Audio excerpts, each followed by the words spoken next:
리필 마케팅팀 직원들의 사소한 궁금증을 당당하게 물어봅니다. 이거 물어봐도 되나? 네, 안녕하세요. 노을입니다. 안녕하세요. 나연입니다. 안녕하세요. 제키입니다. 안녕하세요. 이선민입니다. 갑자기 나와! 이게 약간 혼자만 했네. 눈치 게임 게임으로. 실패했다. 아니, 사실 지금 이거 전에 제가 실수로 녹음 버튼을 안 눌러가지고 다시 찍게 됐는데, 왜 다 이것도 하고 맞아. 하셨었는데 왜 갑자기 안 하세요? 그러니까 다음 녹화 때까지 자기만의 어떤 그런 제스처를 걸로. 해오는 거기 때문에 그렇죠. 좀 이제 아껴뒀다가 그리고 또 이제 좀 차분하게 가보자. 제키가 좀 차분할 때도 있어야 되지 않겠나. 또 그런 마음가짐인 거죠. 네.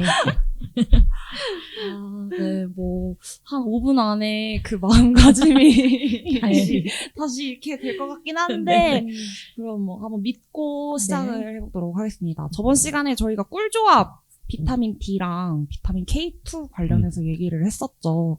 근데 끝나면 이제 똥조합에 관련된 것도 알려달라, 이것도 궁금하다라고 말씀을 드리면서 끝을 냈었는데, 저희 이선민 원장님, 저희에게 똥조합도 알려주시죠. 이게 기본적으로는 우리가 음식을 드실 때도 음식 궁합이라는 걸 얘기를 하기는 해요. 근데 그렇지만 우리가 어떤 음식을 먹을 때 이건 절대 먹으면 안 돼, 이런 것들은 거의 없잖아요. 기본적으로 영양제도 큰 틀에서는 크게 문제될 것들이 별로 없기는 해요. 물론 전문적인 약물과의 상호작용 같은 것들은 있을 수 있어요. 기본적으로는 약이든 영양제든 이런 상호작용은 인터넷에 들어서 검색하시면 내용들이 있어요. 근데 이건 한번 찾아보실 필요는 분명히 있는 것 같고요. 다만 일반적으로 볼 때 제가 그래도 영양제 관련돼서 여러 가지들을 하고 있으니까요. 그런 측면에서 봤을 때 첫 번째로 떠오르는 거는 셀레늄하고 비타민C는 같이 먹으면 좋지 않아요. 보통 이제 셀레늄이라는 영양제를 드시는 분들도 있거든요. 셀레늄은 굉장히 신박한 영양소예요. 원래 셀레늄은 과거에 1950, 60년대만 해도 이게 독성물질인 줄 알았거든요, 원래. 독성물질인 줄 알았는데 연구가 거듭되면서 우리 몸에 여러 가지 항산화나 여러 가지 기능들에 도움을 주는 걸로 알려져 있죠. 근데 문제는 뭐냐면 비타민C하고 셀레늄을 같이 먹게 되면 비타민C가 셀레늄을 중금속으로 판단해요. 예를 드는 거예요. 네. 비율을 때 예를 들면 판단해서 셀레늄의 기능을 억제해요. 그렇기 때문에 두 개는 약전을 찾아보면 몇 시간 간격을 두고 드시도록 되어 있어요. 실제로도. 그래서 간격을 두고 서로 간의 흡수가 같이 되지 않도록 해줘야 된다라는 거는 많이 알려진 일이고요. 그 외의 영양제들을 보면 예를 들어서 미네랄들끼리는 원칙적으로는 같이 안 먹도록 되어 있어요. 왜냐하면 철분하고 칼슘하고는 서로 같이 그 통로를 공유한다, 이렇게 생각하시면 돼요. 그러니까 같이 먹었을 때는 서로 경쟁적으로 흡수가 돼요. 그러다 보니까 효율이 떨어지는 거죠. 안 된다는 개념보다는. 근데 영양제 드시면서 이런 것들을 사실 다 갈라내면서 먹는다는 거는 사실 쉬운 일은 아니에요. 쉬운 일은 아니라서 대체적으로 거의 대부분의 영양소들은 같이 드셔도 크게 문제가 될 건 없어요. 그래서 좋지 않은 조합은 사실 그렇게 없을 수 있고요. 다만 기왕 영양제 먹는 방법이 나왔으니까 꼭 명심하셨으면 좋겠는 몇 가지는 있어요. 첫째는 뻔한 얘기지만 지용성 비타민들 있죠. 네. 뭐가 있을까요, 나연님? 오메가3. 비타민이 아니잖아요. 비타민 아니지. 네. 아까 말한 비타민 D. 또요. 또요? 동공지진. 비타민 D밖에 없었는데. D 말고 내가 또 말씀드린 거 있잖아요, 제가. 저 이거 중학생 때 과학 시간에 배웠던 것 같은데, 생물 시간에. 과학 시간인가? 시간에도 한 번 나왔던 건데. 자, 숙제입니다. 숙제. 다음 시간까지 찾아오세요. 네. 지용성 비타민들이라고 하는 것들이 있어요. 일부러 안 알려드리는 거예요. 몰라서 안 알려드리는 게 아니라. 근데 이 지용성 비타민들은 당연히 기름에 녹는 게 지용성이잖아요. 그러니까 식사한 직후에 드시는 게 좋아요. 그래야지 기름기와 함께 흡수가 잘 돼요. 지용성 비타민들은. 물론 비타민 말고도 오메가3도 그래요. 네. 기름이 있고 코엔자임 Q10도 그렇고 지용성으로 만들어진 영양소들은 음식과 함께 또 음. 음식 드신 직후에 드시는 게 가장 효율적이고요. 물론 수용성 비타민들도 식후에 드시는 게 좋기는 해요. 그래야만 이제 좀 편하게 드실 수 있으니까. 그런 것도 있고 반면에 요거 하나는 제가 꼭 여쭤보고 싶은데 유산균은 언제 먹어야 될까요? 공복에. 공복에. 아침에. 아침 공복에. 노을님은 아침 일어나자마자. 일어나자마자. 아, 저도 공복에. 이것만큼은 제가 정말 에피소드 영화에서 제가 제 루틴으로서 소개했던 영양제 중에 하나가 유산균이기 때문에 일어나자마자 로봇처럼 침대 옆에 협탁에 올려져 있는 중요해요. 네, 유산균을 로봇처럼. 까서 잠시만요. 근데 여기에 뭔가 하나의 함정이 숨어 있는데 저는 걸리지 않죠. 왜냐하면 유산균은 냉장고 안에 있어야 돼요. 맞죠? 그런 냉장 유산균이 보관. 있고 안 그래도 되는 유산균이 있지 요즘에는 않아요? 냉장고에 안 넣어도 된다고 막 광고에서 파는 거 많던데요? 그런가요? 저는 냉장 보관을 해서 유산균을 먹었던 것 같은데. 자, 그런 그러면 유산균이 그 있고. 프로바이오틱스인가? 프로바이오틱스가 아마추어 바이오틱스. 유익균이죠. 뭐라고요? 아니 지금 저희 처음에 저 지금 완전 건의 하나 있는데 저희 처음에 소개할 때 노을님 막내라고 소개하고 제 팀장이었는데 막내가 팀장한테 완전 아마추어 바이오틱스 이러고 아니, 이게 뭡니까 이게? 재밌으시죠? 진짜 깜짝 놀랐네요 이상하다님 정말. 끄덕끄덕끄덕 하셨어요.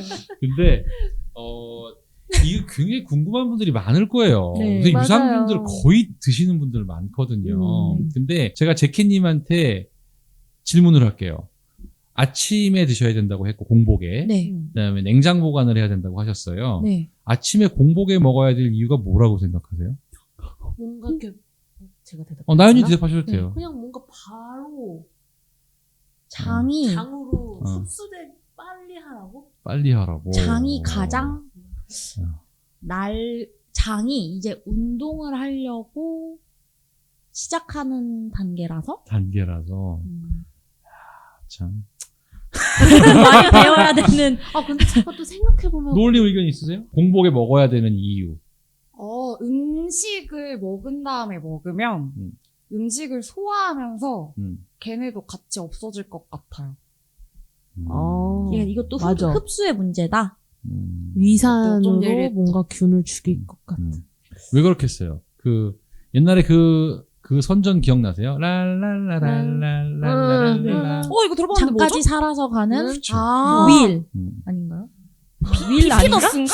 아니 근데 뭐 있었는데 뭐 노래도 있었는데. 불가리스인가? 자, 저거 진짜 맛있었어. 일단- 무슨 캡슐? 일단 첫 번째 제가 여쭤본 내용에 대한 설명을 드리면 유산균을 공복에 먹어야 된다고 생각하는 건 공복이든 식후든 유산균은 위산에 약해요. 그러니까 위산에 약하니까 위산이 많은 시기에 들어가면 당연히 버티기가 힘들겠죠.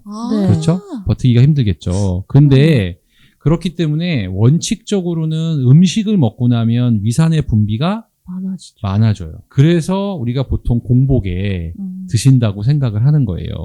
공복에는 위산이 많지 않잖아요. 그렇죠? 그쵸. 그래서 공복에 먹으라는 이야기들을 전문가들이 많이 하긴 했어요. 했는데 솔직히 냉정하게 말씀드리면 맞는 말은 아니에요.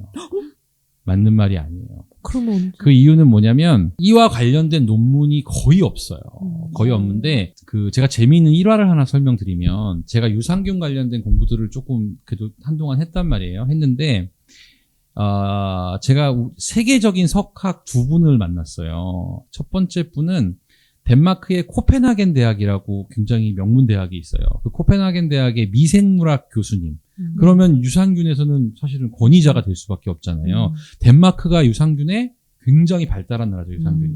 물론 유산균이 처음 발견된 건 어디예요? 그건 어디예요? 메치니코프 박사님이 발견했잖아요. 그건 뭐예요? 그러니까 이게 광고다. 제가 아는 기억을 더듬어 보면 원래는 불가리아에서 불가리스. 메치니코프 박사님이 맞아. 처음에 이렇게 뽀글뽀글 뭔가 올라오는 기포를 보면서 이게 뭐지라고 생각을 했고 그 다음에 우리가 많이 들어본 또 파스투에르 박사님이 그 광고에 거기서- 직접 출연한 박사님으로 유명한. 아니 지금 지금은 이거 1800년대 얘긴데요.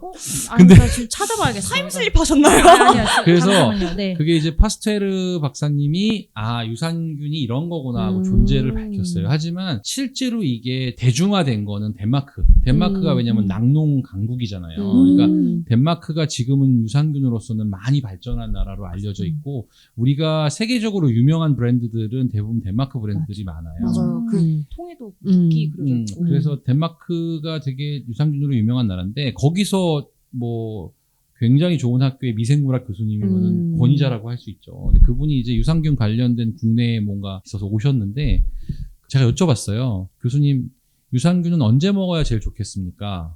그랬더니 이 양반이 하신 얘기가 뭐냐면 이런 질문을 들어본 적이 별로 없대요. 자기는 별로 없대요. 그 이유가 유산균 글쎄요. 그냥 잘 먹는 게 중요하지 않을까요? 되게 놀랬어요, 저는. 저는 공복에 먹어야 된다고 생각을 하고 있었거든요. 위산이 적을 때. 그래서 제가 말씀을 드렸죠. 위산이 적을 때 공복에 먹는 건 어떻게 생각하는데 그것도 괜찮고 다 괜찮을 것 같아요. 근데 참 그분이 하셨던 얘기가 뭐냐면 한국 사람들 참 대단한 것 같아요. 자기는 유산균의 강국에서 왔는데도 거기서 그런 거 잘 안 물어본다는 거예요. 근데 한국 사람들은 디테일한 질문이 굉장히 많대요.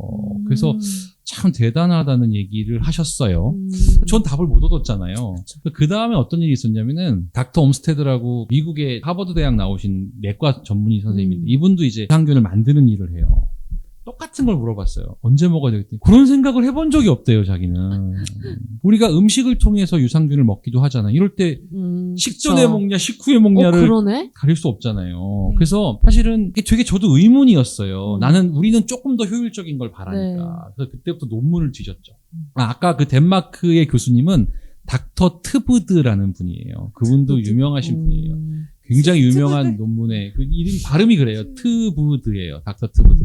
근데 이 두 명의 세계적인 석학이 답을 못 해줬잖아요. 네. 그래서 이제 논문을 찾았는데 딱 한 편이 눈에 띄었어요.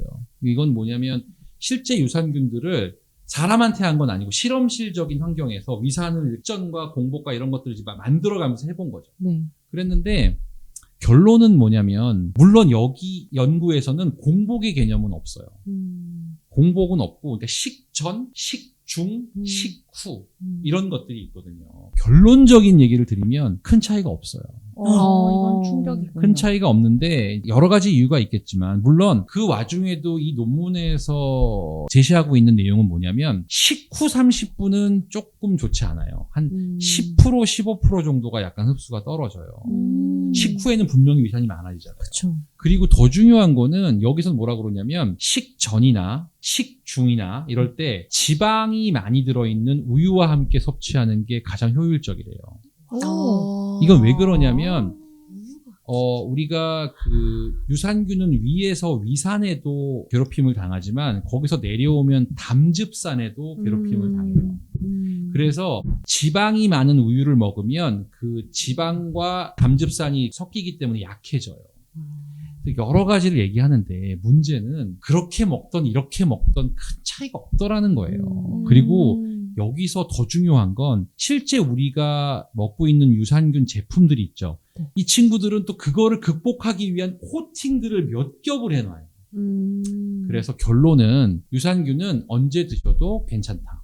하지만 저도 저한테 오시는 분들한테는 공복에 드시라고 얘기해요. 이유가 뭔지 아세요? 중요한 이유. 그래야 안 잊어버려요. 아침에 눈 뜨자마자 물 한 잔 많이 해서 드세요.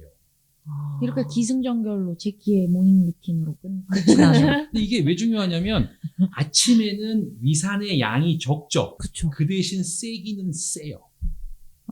산도가 세다. 산만 있으니까 강하다고. 근데 밥을 먹고 나면 위산의 양은 많아지지만 밥이랑 희석되잖아요. 그러니까 산이 약해져요. 결국은 비슷한 환경이에요. 그렇겠네요. 그래서 아침에 위산의 양은 적지만 셀 때 물 한 잔 넉넉히 해서 먹으면 그 위산이 약간 희석되잖아요. 물이랑. 네. 그 상태에서 흡수가 되는 것이 괜찮아 보여요. 하지만 중요한 건 제일 좋지 않은 환경만 피하면 돼요. 그게 뭐냐면 식후 30분에 산이 높은 음료와 먹는. 뭐 예를 들면 오렌지 주스. 오렌지 주스와 식후 30분에 먹으면 유산균들을 너무 괴롭히는 거죠. 그 경우만 아니라면 언제 드셔도 거의 괜찮다. 저 근데 좀 쓰잘데기 없는 질문인데요. 저번에 유산균이 유산균인 이유가 산이라서 유산균이라고 하셨잖아요. 그렇죠. 유산을 분비하는 균이에요. 유산. 걔가 산성이어서 그런 게 아닌가요? 그런 산성이어서가 아니라 얘가 산성을 분비하죠. 유산을. 저는 얘도 산성이고 위산도 산성인데 왜 산성이? 그 왜 산성이 더 강해지게끔 먹으라고 뭐 하나. 네, 그런 거. 그러니까 아니 왜 산성이 산성한테 지지? 아. 산성은 알칼리성한테 져야 되는 거 아니야? 오케이. 너무 제가 초딩 같은 생각이 아니야. 그렇게 이해할 수 있어. 그래서 맞아. 원칙적으로는 우리가 보통 유산균이라고 표현하는 것보다는 유익균으로 표현하는 쪽이 더 맞는 것 같아요. 아니면 프로바이오틱스라고 표현하는 것이 맞죠. 왜냐면 유산균 중에서는 유익균도 있고 유해균도 있을 수 있으니까요. 그래서 결론적으로는 그냥 열심히 잘 드시는 게 제일 좋다. 그렇게 생각하시면 될 것 같아요. 그다음에 아까 두 번째 냉장고에 넣으셔야 된다고 네. 했잖아요. 냉장고. 네네. 그럼 왜 그럴까요? 제키님. 일단 유산균 맞죠? 네? 일단 유산균이잖아요. 근데요. 뭐가요? 유산균을 냉장고에 있어야 할 네. 이유. 썸띵은 유산균이잖아요. 그렇죠. 네, 네. 유산균이라서? 유산균이 무슨 소리죠? 내가 왜냐하면 아까 전에 제가 이해한 건 냉장고에 있어야 할 영양제가 유산균인가 두 번째 프로바이오틱스인가. 네? 프로바이오틱스가 유산균 아니에요? 거의 같다고 봐야죠. 죄송해요. 제가 미국 생활을 했는데 이렇게 또 프로바이오틱스가 유산균이 약간 유익균하고 또 아까 그 아마추어 그것 때문에 네, 아니 지금 왜냐하면 머리에 많이 혼돈이. 아니 그게 아니라 저도 사실 유산균의 산이 약간 그런 산성할 때 산이라고 생각을 해서 프로바이오틱스랑 다르다고 약간 좀 생각했구나. 이렇게 다른 무언가라고 생각을 하는 경향이 있었어요. 명백하게 얘기하면 모든 유산균이 프로바이오틱스라고 하기는 어려운데 네. 대체로 통념상 같은 걸로 보는 거죠. 아. 냉장고에 왜 집어넣어야 되냐니까요. 저는 근데 사실 그냥 명쾌하게 말씀드릴게요. 그냥 사실 처방을 받은 대로 권장을 받은 대로 냉장 보관이라고 약통에 쓰여 있었기 때문에 아예 그냥 보자마자 사실 냉장고로 그냥 직행했다. 약통이. 네. 평소 제가 생각하는 제키님답지 않은. 그리고 좀 더 첨언을 하자면 저는 1인 가구이기 때문에 시원한 물을 좋아하는 저로서는 물이 냉장고에 있다. 그래서 충분한 물과 함께 유산균을 섭취하려면 어차피 냉장고를 열어야 된다. 최적화된 저런 말도 안 되는 동선이다. 얘기를 저기 편안하게 얘기하시는 제키님은 최적화된 동선이다. 이미 이물바에서 저는 그냥 편안하게 얘기하겠습니다, 여러분. 다들 괜찮으시죠? 제가 평소에 알고 있는 제키님은 굉장히 스마트한 사람으로 알고 있는데 이게 매력이에요. 아, 이게 신인의 매력이에요. 너무 쉴드 쳐도 이상합니다. 여러분. 그러지 마십시오. 그 네. 코스를 짠 거기도 해요. 어차피 시원한 물을 마시려면 냉장고를 열어야 되니까. 최적의 한번 동선이라고 열었을 제가. 때 유산균까지 같이 꺼내면 근데 네. 아무래도 제가 생각하기엔 변형을 막고자 민감하니까 무언가가 변화하니까 시원한 온도에다가 보관하는 걸 권장하지 않나 그냥 그런 생각을 나연님은요? 하고서 하는 거죠. 저도 거의 비슷한 생각인데 균이니까 그러니까 온도에 굉장히 민감할 것 같아요. 뭐 바깥에 놓으면 다른 균이라서. 네. 굉장히 죄송한데 두 분의 답은 같은데 네. 설명이 다르잖아요. 그러니까 네. 우리 교육은 정답을 맞추면 되는 거니까 정답은 두 분 다 맞췄는데 이게 미국 생활을 하신 그 신이님 경우에는 미국은 생활? 중간 과정을 되게 중요하게 한다는 뭐 아니, 소문을 그럼요. 들었는데 요즘 한국 교육도 사실 서술형이 중요하다고 들었습니다. 부분 채점을 따지면 이제 나연님 아마 만점인 거고 저는 그러니까 미국식으로 따지면 나연님은 90점이고 오. 제키님은 25점 정도 됩니다. 결국은 생균이기 때문에 그런 거예요. 네. 살아있는 균을 물론 살아있지 않은 균도 유산균으로 써요. 프로바이오틱스로. 그건 유산균이라는 것보다 프로바이오틱스라는 표현이 맞는데 문제는 대부분 우리가 쓰고 있는 그 유익균들은 살아있는 균이기 때문에 온도 때문에 그런 거고요. 네. 유산균은 대부분 30도 이상에서 잘 못 버텨요. 걔들도 오. 버티지 못하고 30도 이상이서요? 네네. 균주마다 그 온도가 달라요.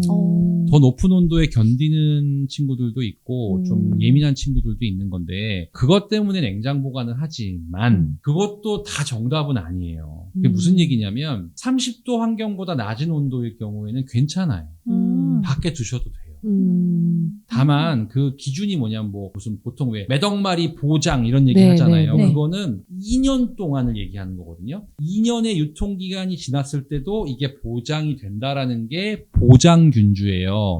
근데 우리가 유산균을 하나 구매하셔서 2년 먹을 생각이면 냉장고에 넣으시고요. 결국 그렇지. 이것도 마케팅 카피를 만들기 위한 여러 그래서 되게 이게 좀 재미있는 게 뭐냐면요. 어떤 회사에서는 콜드 체인, 그러니까 네. 그렇게 유통한다라고 네. 홍보를 하고요. 어떤 회사에서는 콜드에 안 넣어도 되는 포장 용기를 사용한다고도 또 홍보를 하기도 하고요. 기술력은 당연히 있는 거고요. 그렇지만 거기에 너무 얽매이실 필요는 없고 다만 개인적인 생각으로는 지금처럼 더운 여름에는 냉장 보관을 하는 것이 유리하다고 보는 게 맞고요. 선선한 계절에는 그냥 식탁 위에 냉장고에 들어가면 또 잘 안 나와요. 보통 식탁 위에 있어야 뭐 이렇게 또 하나씩 얻어 먹게 되지. 그래서 선선한 계절에 빨리빨리 드실 수 있다면 굳이 냉장고에 보관하지 않으셔도 괜찮다. 제일 안 좋은 건 뭐냐면 냉장고에 3일, 밖에서 5일, 냉장고에 이틀, 밖에서 이렇게 하면 습도에 문제가 생기기 때문에 오히려 더 괴로워져요. 몇 시간 정도는 괜찮죠. 아, 그것까진 제가 뭐 계산을 해본 게 없는데 이거랑 똑같아요. 우리한테 추운 데 있다가 더운 데 있다가 추운 데 있다가 더운 데 있다가 그러면은 힘들지. 적절한 온도에 있는 것보다 더 힘들 수 네. 있잖아요. 유산균도 결국은 생존에 있는 거기 때문에 그럴 수 있다는 거죠. 이해하셨죠? 네. 이거 네. 거의 저희 그거랑 비슷하네요. 제키님 바지 주머니에 들어갔다가 이렇게 주머니에 들어 영양제가. 영양제요. 그렇죠. 근데 저 이제 그런 짓은 하지 않습니다, 여러분. 네, 요 카메라 여기 있네요. 그런 짓은 하지 않아요. 네. 아니 왜냐하면 저도 사실 회차를 거듭하면 거듭할수록 건강을 위해서 내가 해왔던 것들 중에 내가 맞게 해왔던 것들도 있고 내가 좀 잘못 생각하고 있는 것들도 있었구나라는 거를 좀 바로 잡아가니까 그게 되게 좋긴 하더라고요. 네. 그러니까 지금도 원래 이게 나쁜 조합 얘기하려고 하다가 영뚱한 유산균으로 왔잖아요. 근데 뭐 저는 이물바 같이 이렇게 녹화하면서 좋은 게 뭐냐면 틀에 박힌 대본을 쓰는 게 아니라 그때그때 우리가 진짜 궁금했고 제 입장에서는 설명드리고 싶었던 내용들을 할 수 있어서 굉장히 좀 보람이 있는데 굉장히 불안하긴 해요. 제가 얘기하는 것들 중에서 제가 실수하는 것도 있고 또 제 이야기가 틀린 것들도 있을 수 있기 때문에 이제 그런 거 있으면 우리가 좀 댓글이 좀 많이 달렸으면 좋겠다는 생각을 맞아요. 댓글. 하고 있습니다. 그래서 뭐 궁금하신 점들. 네. 맞아요. 네, 제키에 대해서 궁금하신 점 있으시다면 큰일이네요. 전화번호 이런 거 네. 좋아요. 큰일이네. 저는 어디 사는지, 형제는 몇이나 되는지, 막 이런 거, 월 수입 막 이런 거 물어봐도 되나요? 더 딴소리 하기 전에 여기서 시간이 많이 흘렀어요. 네, 네. 여기서 마무리해야겠습니다. 정말 제가 월 수입을 물어볼 뻔했기 때문에. 네, 그러면 이번 시간은 여기서 마무리하도록 하겠습니다. 바로필 직원들이 물어보는 뭐였더라? 바로필 직원들의 사사로운 궁금증을 당당하게 물어봅니다. 이거 물어봐도 되네. 다음 시간에 봅시다. 댓글 써주세요. 그래서 얼마 보신다고요?